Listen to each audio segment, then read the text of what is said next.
The simplest definition of the term Maumau means Mwafrika apate uhuru, mzungu aende nini? Ulaya. So when we use the term Mwafrika, was the term Mwafrika meant for a given ethnic background?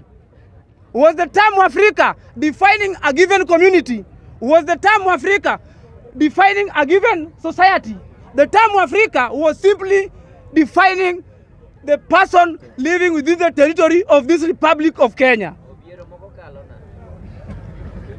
So I am appealing to the members of this house that the freedom by the time His Excellency the former president alikuwa kwa kiti, housing program was part of his agenda.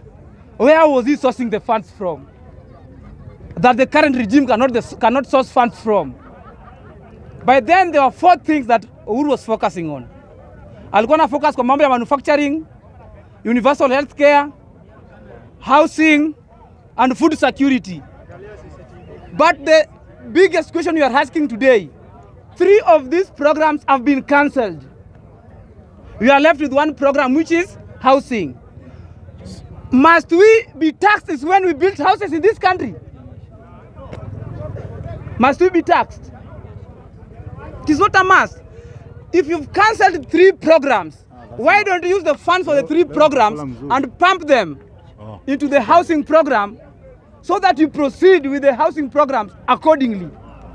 So there is something wrong with this government when it comes to taxing Kenyans. There is something that we don't understand, that they understand best when it comes to taxing. Today, kuna kitu ministers pia hawatuelezei na wakuu wa serikali. Ukiangalia for the first time in Kenyan history, PS ameresign bila kujua ameresign kwa nini. Inamaanisha kuna kitu fiche inaendelea kwa hii serikali ile sisi hatujui. So there is something wrong somewhere, His Excellency Mr. William Samuel Ruto. There is something that you need to look into before uendelee na hii serikali. There is something wrong somewhere. Ile sisi hatujui.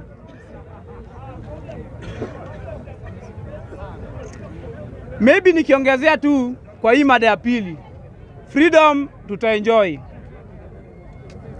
And for your information, allow me to pass this when it comes to freedom.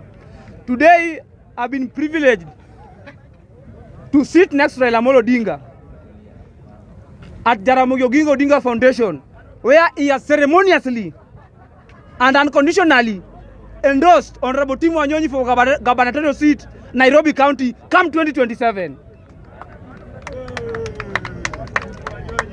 So Wanyonyi is going to be our governor 2027, courtesy of Azimio team and His Excellency the President Raila Amolo Odinga.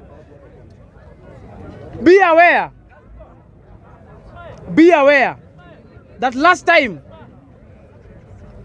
we lost this seat because of some few things that were not right. But Raila Amolo Odinga this time round, he has promised it that Wanyonyi is unbeatable, unstoppable, and will walk this journey to the best end. So far, he has done his best within the party and working for the party at these tight moments when we want to liberate this country from the hands of the warthogs and people who are uncouth and palatable. We cannot even define them.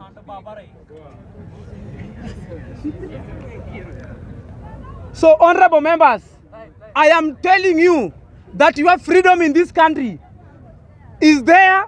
Continue enjoying it. Never should you be threatened, because it is our time to make sure that we enjoy the fruits of our forefathers who fought for the independence of this country. Mr. Speaker, you will notice that there are terms that are being used in this country like Maumau and some other necessary terms. The simplest definition of the term Maumau means Mwafrika apate uhuru, mzungu aende nini? Ulaya. So when we use the term Mwafrika, was the term Mwafrika meant for a given ethnic background? Was the term Mwafrika defining a given community? Was the term Mwafrika defining a given society? The term Mwafrika was simply defining the person living within the territory of this Republic of Kenya. So I am appealing to the members of this house that the freedom of our house is there for us to enjoy, not there for us to be frustrated.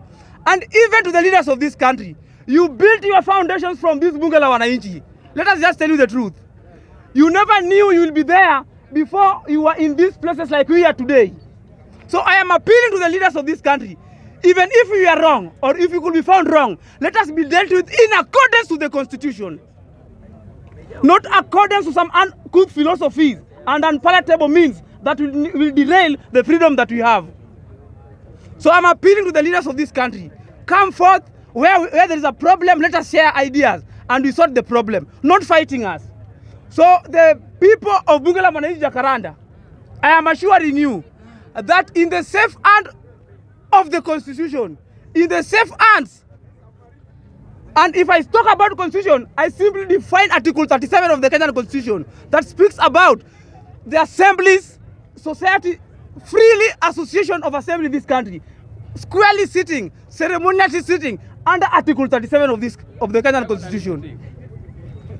So our freedom is there, and I'm appealing to the leadership of this country to respect Bunge la Mwananchi. It is a platform that has the right impetus that can fight for the right of this country and can put us to the right trajectory of making sure we as young leaders and as an upcoming politician, we can also achieve our dreams, we can achieve our goals, and we can achieve our destination in life. Thank you, Mr. Speaker.